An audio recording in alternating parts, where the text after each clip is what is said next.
I just wanted to add to my review channel this really cheap 8x8 butterfly screen that I got on AliExpress. It was just, I think, $150, and it's an 8x8. It comes with the diffusion. I was gonna build one myself just out of conduit piping, but then I realized the cost for all the materials was only gonna save me at most $40, and then the labor, and particularly the labor making the diffusion, was gonna be not worth it. So I ended up just buying this because it just was gonna be simpler than building it.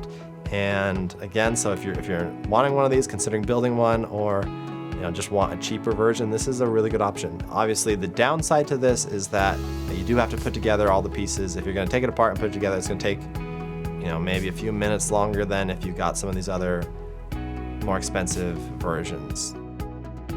But honestly, it doesn't take much longer than if you were to do the top of the line sort of butterfly system.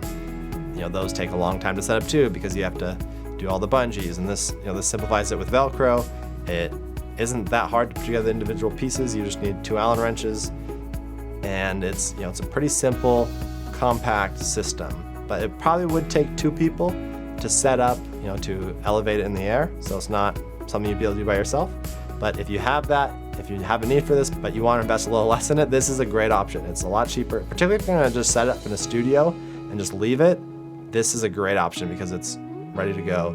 It's easy to set up. If you're gonna leave it set up, it's not gonna matter that it takes a few minutes more to set up. So I honestly think this is a really good option. The diffusion's high quality. It's really not that hard, and honestly, all of these systems take a while to set up. And pretty much all of them take 2 people, so there's really not a huge downside.